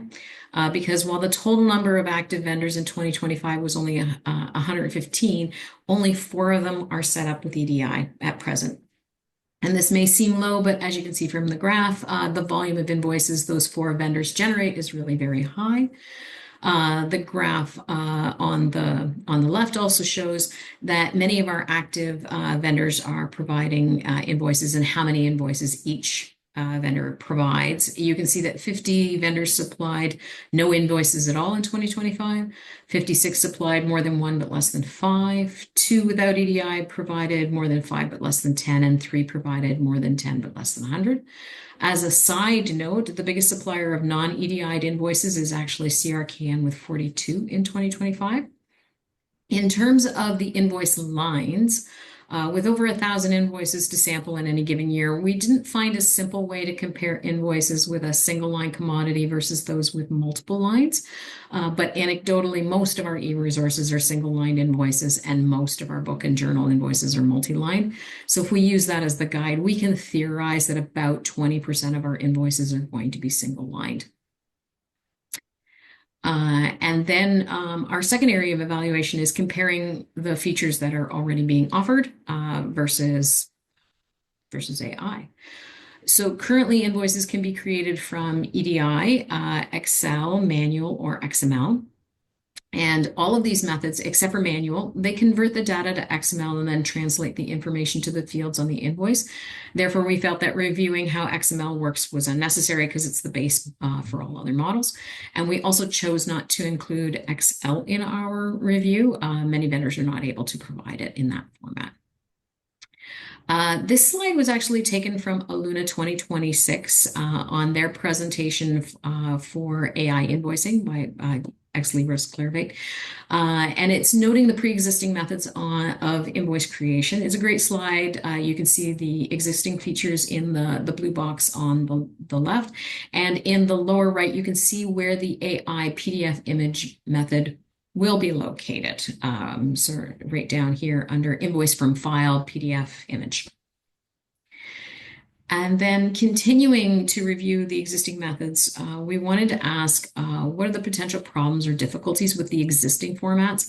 Are they difficult to set up, or are they onerous to manage, or are they cumbersome? What you're looking at the bottom half of the screen is a screenshot of where you enter the data on the EDI tab of the vendor details in the vendor record. And this is an example of our EBSCO setup. So you need a match point, the POL is preferred. You need the vendor default EDI code, the customer EDI code, and the customer's EDI code type. There's several other pieces of information that's needed, as you see on the slide. EBSCO provides most of what you need, and if they don't, your ICT will help you if you don't already know what those areas are. And literally the vendor walks you through the required step and holds your hand throughout.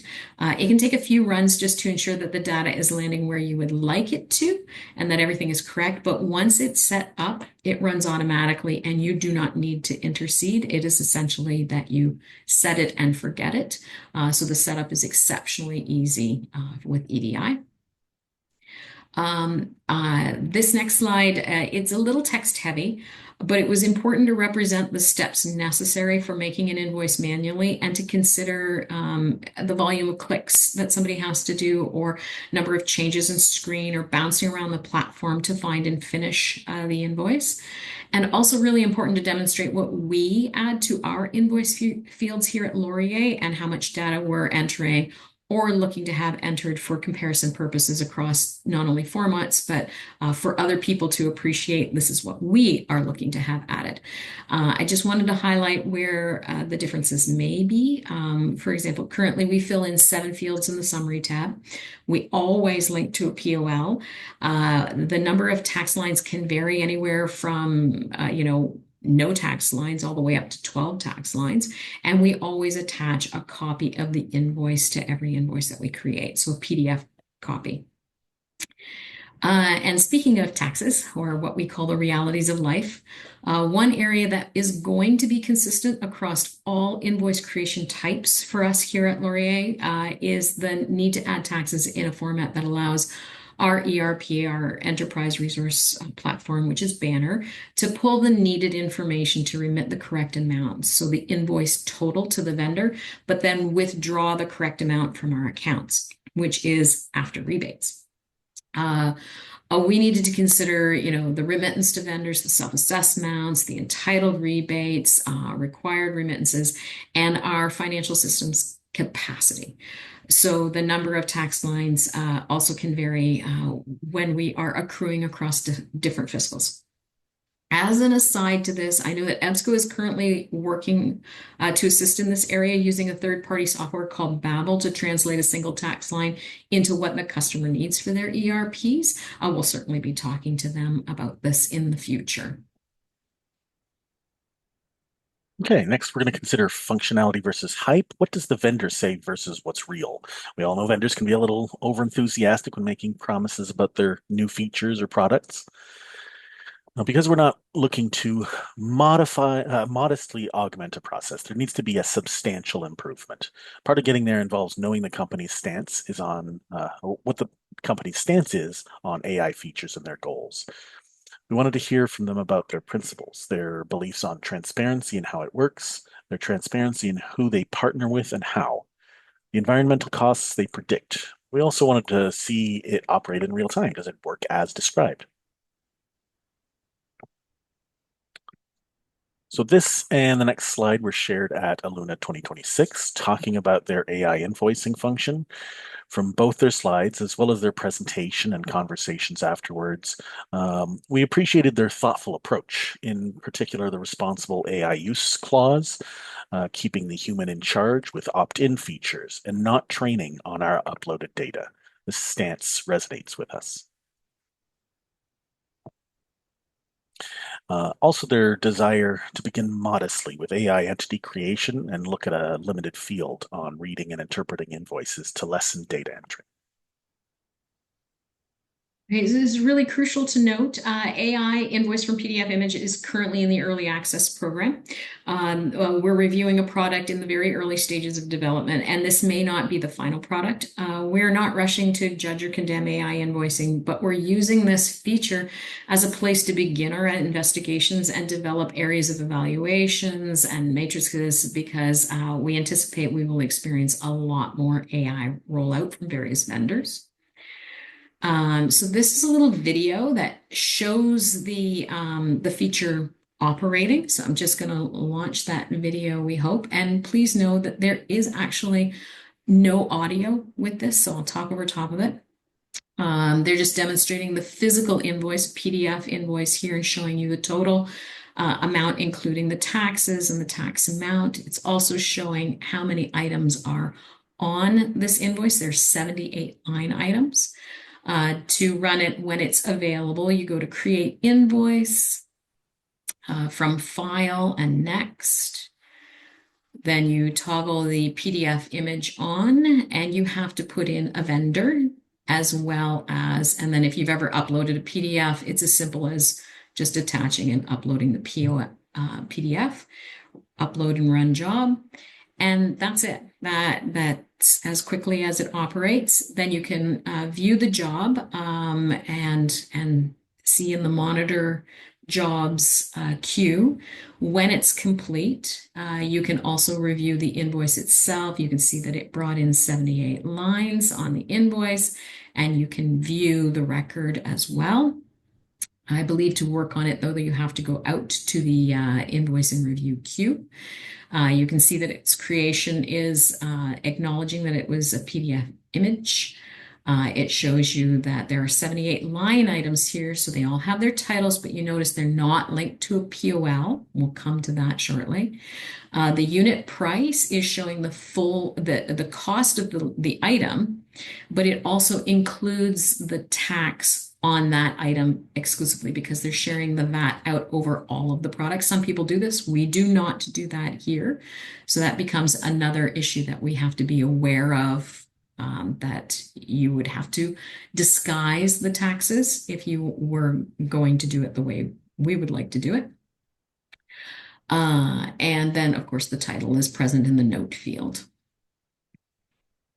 Okay, and that is pretty much it for that video. So I'll just go back here. And so after we did these first three areas, of looking at the first three areas of evaluation, we wanted to pause for review. Because the question began shifting a little bit for us. Instead of considering if AI would replace EDI, we began to think that AI might augment or replace manually created invoices. And we were looking at the need for service. We saw that EDI is already an automated process that is making most of our invoices and does so very well. The existing capabilities offer a lot of suitable alternatives. Manual is just our go-to. I don't feel that they oversold AI in any way. And sometimes I think maybe that's a subtle acknowledgement of the benefits of EDI. And so they realize it's only going to augment a process.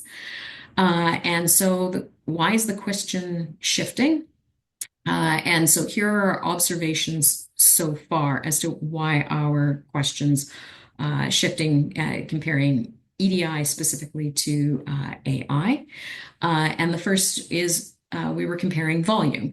The number of vendors offering EDI is very low. Only 4% of our vendors offer it, whereas AI can be done with 100% of the vendors. Still, the number of invoices those few vendors generate is very high. It's 80% of our invoices are EDI'd. Comparing consistency, EDI is essentially by definition is a set and consistent format. The standardized format is formulaic, predictable. AI can only pull what's on the PDF or paper invoice from the vendor. And as we all know, vendors are not always consistent, certainly not between vendors, but also between invoices from the same vendor. What we don't know until testing is, will AI identify and interpret the data the same for each attempt? We know from other systems that this isn't guaranteed, that many Gen AI systems interpret the same words or images differently between users, contexts, or over time. But will this system do that? For example, if I scan invoice number 12345 on Monday afternoon, work on it, hate it, then delete it, and then scan the same invoice again on Tuesday afternoon, will the system read and interpret the data identically to how it saw the data on Monday? And if it doesn't, where does that difference in interpretation come from? It may be obvious sometimes, but other times, reports of Gen AI systems and the fact that these systems are black boxes with no way to know what's going on under the hood, we may not be able to tell what's actually happening and therefore not be able to do anything about it. You can look at the results, but you can't always know why it interpreted it in that manner. Another area that we compared was linking to POLs. With EDI set up, the POL is the match point. Therefore, it knows where to land, and it does so consistently. With AI, it can only match to a POL if it's printed on the invoice. So if your vendor allows for a POL field and it's not already included on the invoice, you can ask them to include it on the invoice. I think it would be onerous to contact all vendors.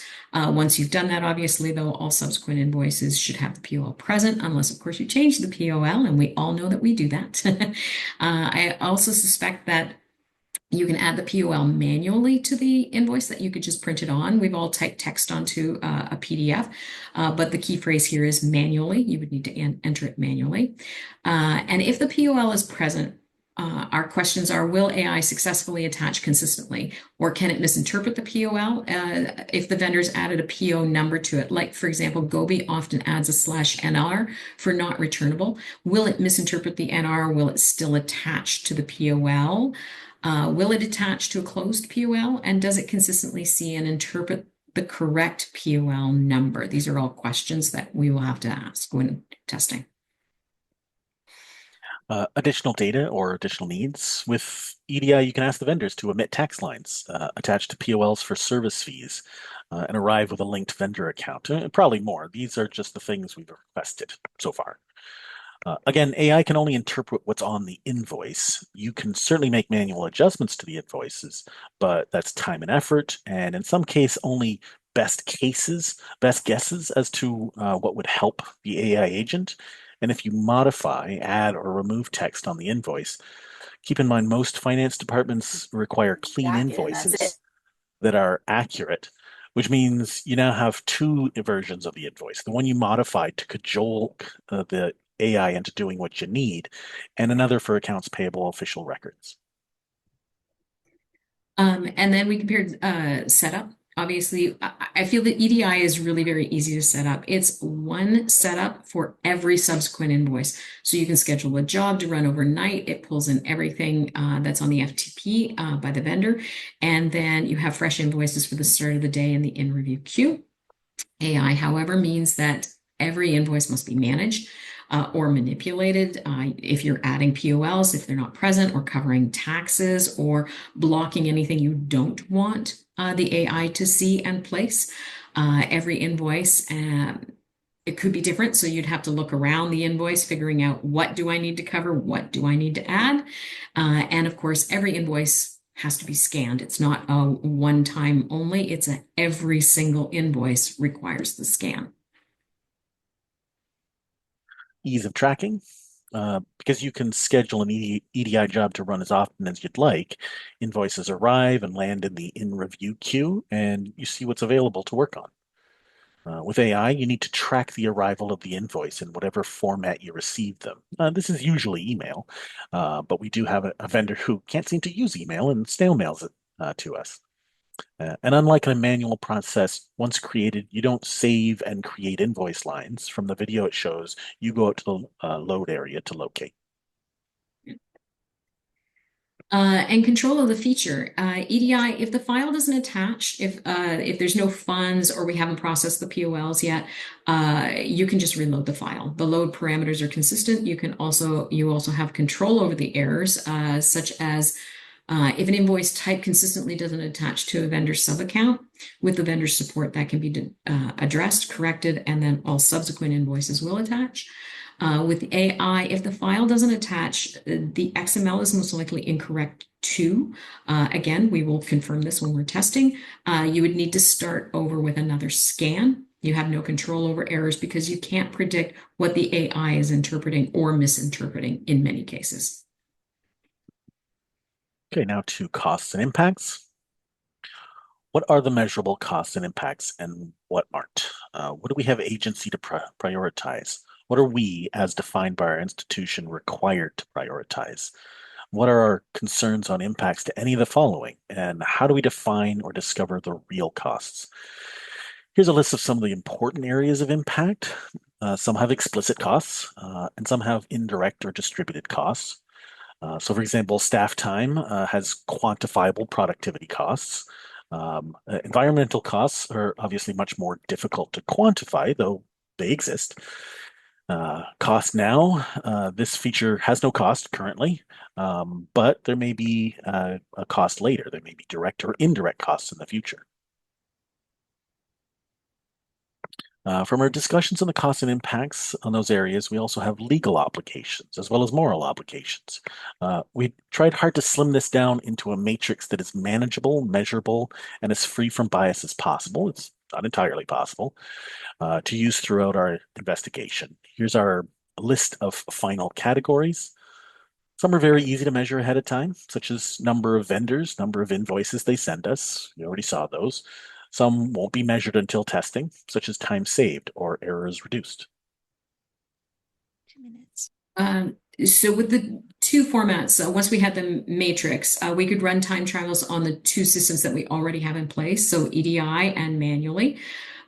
This graph shows the total points in each evaluation category, with those closest to the outside of the circle being the better scores. I think you can see that overall, EDI is most frequently the closest to the outside of the circle. The matrix sum of the scores is out of a possible 64 points. EDI obtained 52, manual got 42. And obviously, we'll fill in the rest of the matrix with the AI time trials once we're able to do those and once those scores become available. Finally, efficiencies versus efficiencies. To this point, we've determined that EDI will most likely continue to be the superior method to create invoices. We decided we'd still test and time EDI along with manual and AI to give the clearest picture on some of the objective measurables. How quick is each method? How long does it take to process each invoice through each method? How simple is the method? What complexities arise that we know about or that we discover along the way? And does it create or reduce errors? That's key. So right now, in our journey so far, EDI has actually top scores in 11 out of 16 areas, which is why we feel it's probably going to be extremely hard to beat. There are 6 of those areas that we feel are those strong measurable elements. Going forward, our trials will use EDI manual and AI invoice creations on the same invoice number. So we'll take the same invoice and then we'll repeat that with each method with the same parameters, the same needs, so the same number of tax lines, the same, we'll repeat it over a variety of invoices, those with single commodity lines, those with multiple lines. And then once those trials are completed, we'll have a better sense of the measurable efficiencies that AI might offer. Recommendations to date and some wrap-up comments. At first glance, it might seem like EDI invoicing continues to be the best option for invoice creation. It's easy to set up, it's consistent, it's accurate, there's a good deal of control, and it's fast to use. Basically, if you haven't already set up EDI with the vendors that offer it, do so. We encourage you to do so. In anticipation of vendors pushing out more AI features, we encourage everyone to develop processes for testing AI features before adoption to ensure that it's advantageous and improves your process. We think it's important to aim for substantial improvements, not just tiny ones, given the time and effort needed for a good assessment. We also recommend including staff in the testing process as they're impacted by AI features more immediately and can be more knowledgeable about workflow realities. For now, it seems clear that EDI invoicing far outweighs AI invoicing, but we look forward to completing our time trials in the future and will, of course, be sharing the conclusions with everyone. Yeah, I too am really glad that we've started taking the time to collect some unbiased data and pointable evidence that helps us to assess new tools, workflows, and products. I'd also like to acknowledge the people at Ex Libris. They are in good faith attempting to improve and offer products they feel customers are requesting. They are dedicated, kind people looking to create services in demand. With so many unknown, though, or unknowable consequences for these types of products, especially when alternatives exist, I do think that we have to have these sort of concrete, pointable, should we be enabling these types of services? We'll be really happy to report back on how well they operate and really happy to continue this important conversation. If you have any questions about setting up EDI, I know we've got some people that you can contact here for EBSCO, for Gobi. If you'd like to see live examples of how EDI works or our setup, you can contact me. And if you'd like to talk more about the evaluation criteria for AI features, feel free to contact Matt. Thanks so much to the both of you. We do have a few minutes for questions. So if you have any, please put them in the chat, or again, you can raise your hand and verbally ask your question.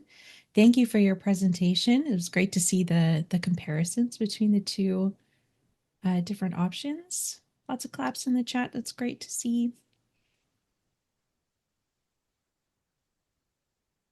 So everything was perfect, completely understandable. Oh, there we go. Oh, I guess not. There is a question. Have you set invoice split additional charges to true? We do not, and it's because of the way we feed our information over to our ERP, and it doesn't read it. In the way we've written the code, it can't read that, so we cannot split items. Then we have a question from Annika. Please.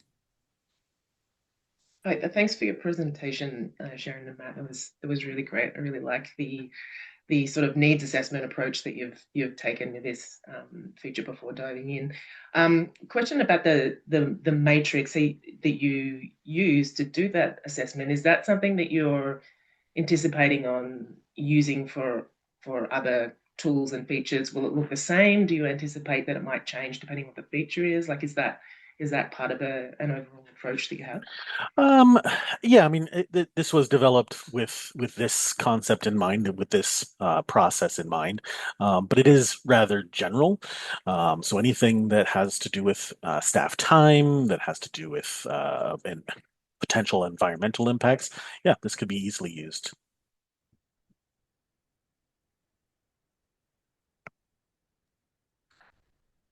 Right. Not seeing any more questions. Now it is perfect. The questions were answered. If there are additional questions, we have that final Q&A at the end. So if you think of something later, don't panic. You can get it answered later. Thanks again to both of you. And we will move on to our final presentation for the morning. So we have Annika Irvin-Ward, Alex Fletcher, and Nicole Morgan from OCUL presenting Teamwork Makes the Dream Work, What's Happening with Collaborative Futures. So over to you. Thanks, Kim. I will just get our presentation set up.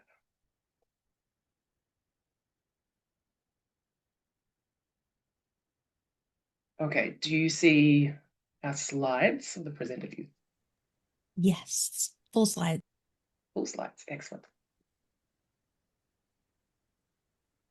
Okay, thank you, everybody. My name is Annika Irvin-Ward. I'm the Assistant Director for Collaborative Initiatives here at OCUL, and we wanted to take the time this morning to talk a little bit about a number of activities that are happening across Collaborative Futures that are really being supported by our central office staff, but also have emerged very much from our member needs. So I am being joined this morning in the presentation by my colleagues, Nicole Morgan, who's the Network Zone Collections Coordinator, and Alex Fletcher, the Omni Network Zone and Technology Specialist. And we just wanted to give you a couple of updates. I think an important point for us when we were thinking about this is really, we can provide sort of the overview of some of the work that we do as a team, but our work really, it depends on the work of your teams. So the work that you identify as being something of importance to help us all work together in the shared library services platform in Alma and Primo collectively. And so that's really the focus of what we're going to be talking about this morning. So I will first hand over to Nicole. Thanks, Annika. So I'm going to be talking about electronic collections in the network zone and license records too. Next slide. So over the past year, we've been picking up on the recommendations of the Network Zone e-resource management working group. This was a working group of the CFSR, the Collaborative Futures Shared Resources Subcommittee, and they were formed to implement e-resources in the Omni Network Zone. And at the end of their term, they set out some recommendations for how to move this work forward. So for OCUL members, you can find these recommendations in the working group's final report, which is available in Spot Docs. So one thing the working group recommended is that we implement a strategy for which collections go in the network zone versus which collections go in the institution zones. And there are specific recommendations in the final report too for what that strategy could include. So, I mean, for example, considering the availability of metadata is something they talk about, meaning, resources that have no community zone collection could be prioritized for the network zone. Another thing they recommend is that we continue adding consortial license records to the network zone. And a final recommendation was that we transition from a distributed maintenance model, which saw staff at various member library carrying responsibility for certain maintenance duties, that we move from that model to a centralized model. So those are the recommendations. As for what that looks like in practice and what we've been working on, next slide. So what we've been working on, knowledge and duties transfers. So we've been kind of getting all of that years of knowledge about, the collections and the licenses that are in the network zone now, why and how they were configured, transferring all that information to the central office. And then also transitioning actual ongoing maintenance work that the library staff has been responsible for, again, to the OCUL office. So mainly this means regarding, local package collections and maintaining those. We've also been reviewing and auditing the data, looking for, gaps and inconsistencies, and making small fixes here and there where we can. And we've been developing regular maintenance routines to ensure that this data that we're updating can actually stay up to date. And we've been kind of using this as an opportunity to look at the body of data as a whole so that we can do kind of systematic views of the collections and the license records. And that's kind of one of the benefits of centralizing the work, because you can take this kind of big picture view. Another thing we've been working on is cross-team workflows, because data in the network zone is so tied to other OCUL systems, like Consortium Manager, for example, but also Scholars Portal. We've been developing workflows and procedures internally just to make sure that the information sharing across the teams that maintain these systems is efficient. And we've been looking at the working group's strategy recommendations. We've been looking at the existing data. We've been talking to various subcommittees about this. And now we're actually getting ready to do a round of consultations to gather some information to feed into that strategy development.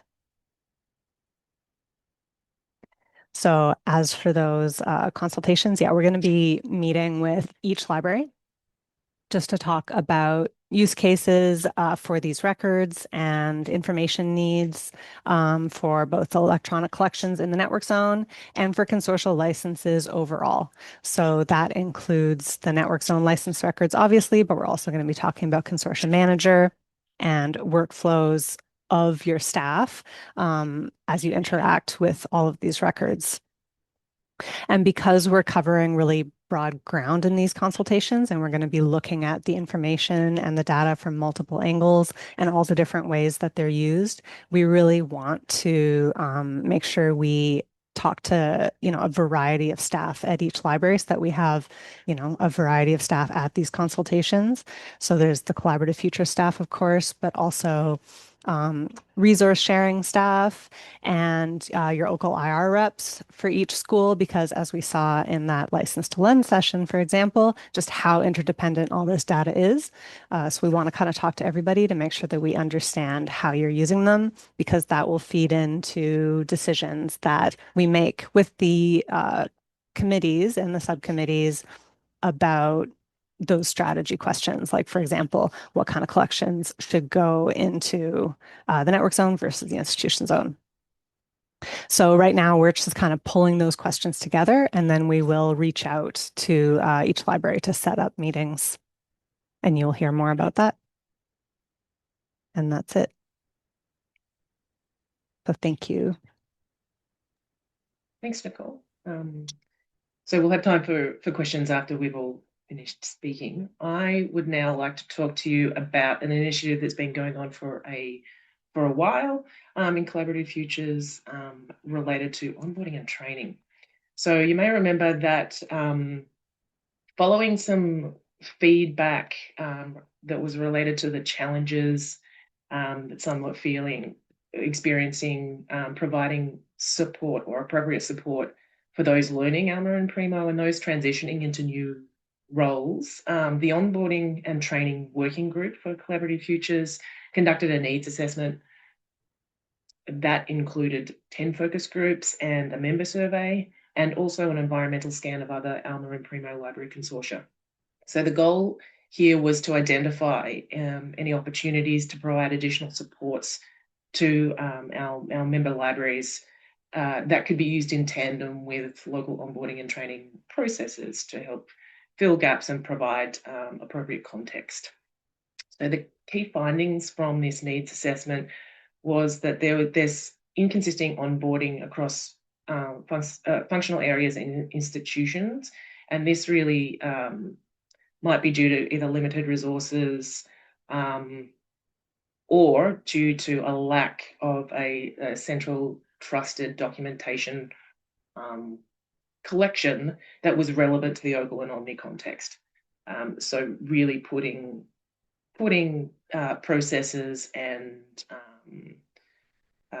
training materials within that shared LSP context.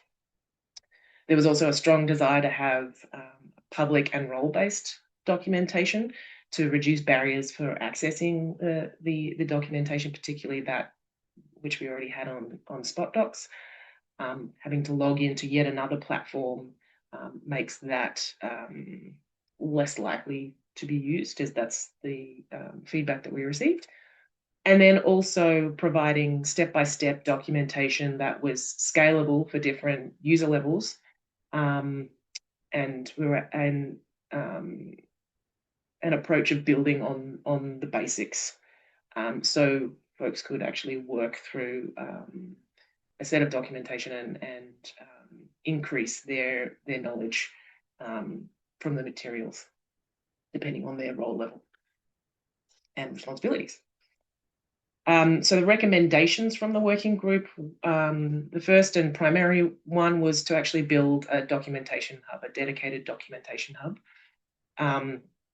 to develop a set of documentation best practices and templates. Importantly, also to leverage the Ex Libris and Clarivate documentation wherever possible, so not recreating what it's already existed. To provide some introductory presentations or materials around Omni, so our shared Primo and our shared library services platform, and to make sure that there was a feedback loop and evaluation of the hub and the material across. So this is where we're at now. We're at the point now of actually building this documentation hub. So the idea of this hub is really to support work within Alma and Primo within the OCUL context.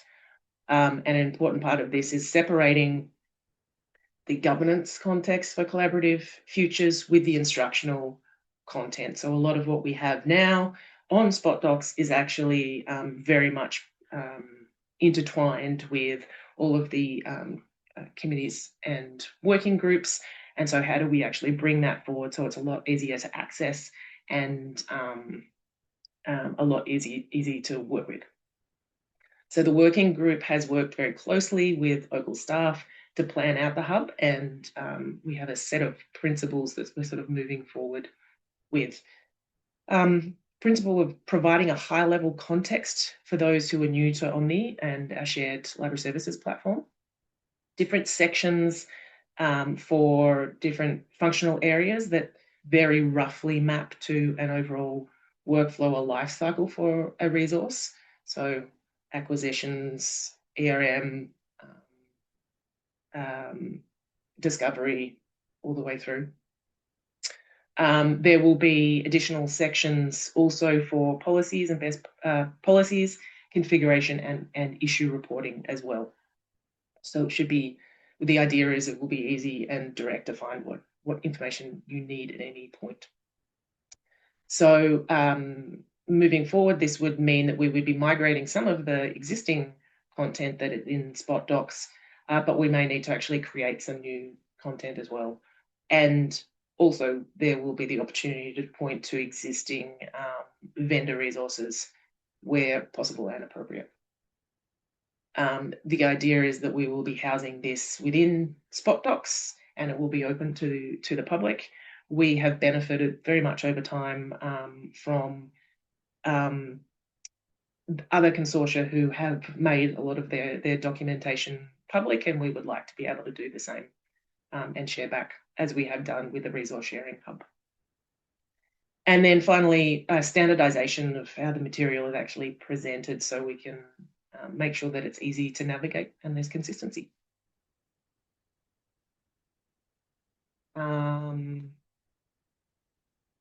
So lastly, I just want to say a big thank you to the team members.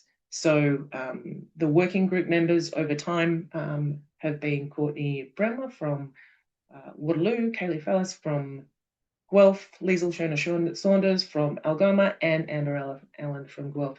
Thank you very much for all of the time that you've put into helping us with this, and also to my colleagues Alex and Katrina in the staff. Working together has got us this far and will get us further still. Now I'll hand over to Alex. All right. My little section in the 67 seconds I have left, according to my clock, is on resource sharing. And this is a quick follow-up to presentation done last year. We can skip the slide. By our OCUL co-op student, Michael Walker. You might recall that he did a presentation on the brand new OCUL interlibrary loan request form automation process, which was interestingly released a year ago at the end of this week, which is really kind of cool. So it was a nice thing to come and kind of do a then and now thing. So next slide. So the big change here was the old email form workflow, which was very manually processed, had a lot of steps, a lot of possibility for error. His work, which took a fair bit of time and a lot of thinking, was really awesome that it simplified this whole process so that essentially they submit the form and magically it appears in Alma with no interim work for people to deal with. And that brings us to the now. So we had the then, the change, and then the now, which means we go here. So some quick numbers for everybody. We have about 450 email partners in our network zone, about 100 ISO partners, which are the automated Alma ones, like the Alma to Alma primarily. And what's really kind of cool here is that when we put these slides together 10 days ago, we had just under 4,000 requests. In the last 10 days, we've had just about 100 requests come in. And the just quick check, the latest request came in approximately 21 minutes ago, which is kind of neat. So we've had 4,100 requests in the last year, which is a mind-bogglingly huge number. Under 200 of them failed for whatever reason, and about 120 or so were due to no partner record matches because people would submit a partner record and then submit 5 to 6 email requests instantly before anyone has a chance to actually process that record. But a couple of other quick fun stats before we wrap up. For context, 10 have come through so far today, and just over 20 came through yesterday alone. So it's really cool to see that this work that our co-op student had done has gotten this much take up, this much usage, and has, if we stop and think about it, if each request took a staff member, say, 3 minutes to process, to copy the email stuff and create it in the system. And 3 is probably a low number. That's like 12,000 plus minutes of staff time saved in the last year, which is a cool collaborative thing to do. So with that, we get to our thanks slide, which means we can wrap up and give you your Q&As quickly and pass it over to Kim to wrap up the rest of the day. Thanks for the segue, Alex. Thanks for your presentation, all of you. Yeah, we have time for questions now. We've moved into the main question and answer period. So this is your opportunity if you have questions for any of the presenters throughout the morning that you weren't able to ask in the moment. Now is your time to bring those forward. Just to help me out a little bit, please just let me know who you're directing your question towards. That'll help me a bit. But as a reminder, we had Crystal speaking about the PDF Pitstop this morning. We had Mark, Katie, Dan, and Lynn talking about the accessibility monitoring table and a bit of a call to action there to help out. And then Harjinder and Aaron spoke about the whole ebook interlibrary loan process in Alma. And Sharon and Matt talked about EDI versus AI. And then we had Annika, Alex, and Nicole sharing updates on collaborative futures. So any questions you have for any of our presentation teams today are welcome.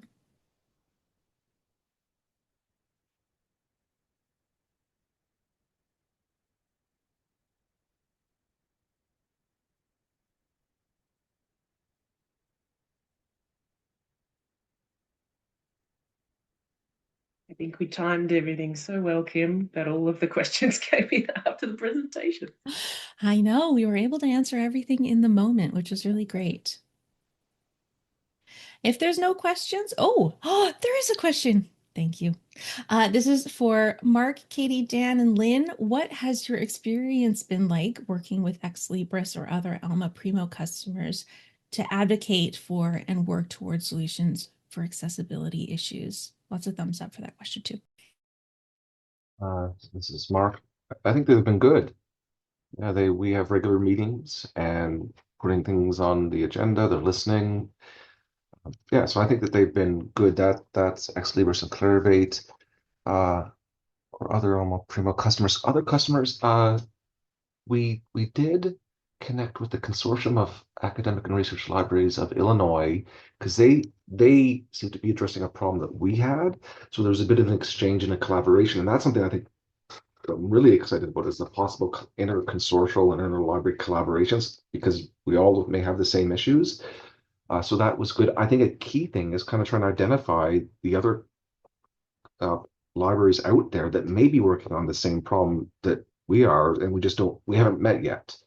So I'm very, very hopeful. Thanks, Mark, for answering that question. We have another one for Sharon and Matt. How are you measuring environmental impacts during your testing of invoicing methods? Also, thank you for a great presentation. Awesome, thank you. Yeah, it's a good question. I guess what has to be done is look into what Ex Libris says themselves. There have been measures of environmental impacts of data centers and AI specifically. It's a tough one. It might also just be aren't there, and enter that into the matrix. It's one variable of many. It's an important one, but yeah, it's something that has to be factored in.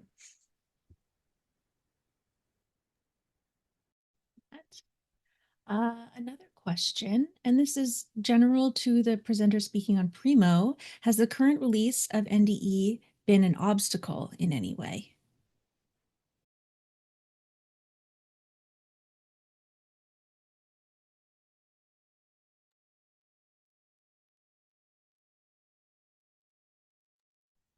I can speak briefly on the accessibility parts of that. Sure, please. Obstacles, maybe not the right word, but definitely a concern as it's a thing we have to address type of way.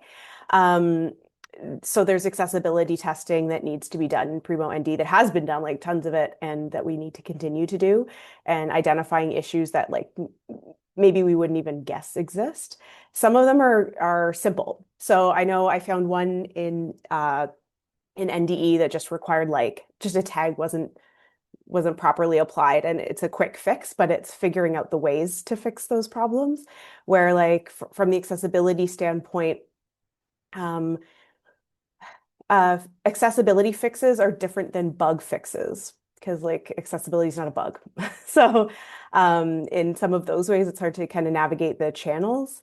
So if there's a kind of a roadblock, it would be that logistical roadblock over the actual identifying the issues. Good question. Thanks, Katie. Does anyone else want to chime in about NDE and their work? I just wanted to add that we launched the NDE early at U of T. We're one of the early adopters, and we had tremendous challenges with the resource sharing request form specifically, that we had to actually not use the new one and then rely on the old one for a period of time. But I'm happy to report that those have all been fixed over the last few months. So by the time you guys launch, shouldn't be an issue, but just flagging that it was a tremendous issue for us for quite a number of months, actually. Thank you for braving that for us. Okay, we have another question. Has the documentation hub been launched, or is there an estimated date for this? Thank you. Yes, thanks, Jeff, for asking that question. It has not been launched. We are still very much in the developing and identifying content stage. And as you can imagine, sort of any sort of transition of this type and scale is something that's going to take a substantial amount of time. having said that, it is a priority for us to get it happening. The hope is that we can launch it next year at some point. I'm not going to be more granular than that because there's also a lot of other things like the NDE transition happening next year. So we would love to be able to get this out to folks. So for example, some of that NDE documentation is easily accessible through the hub. But yeah, stay tuned, I would say.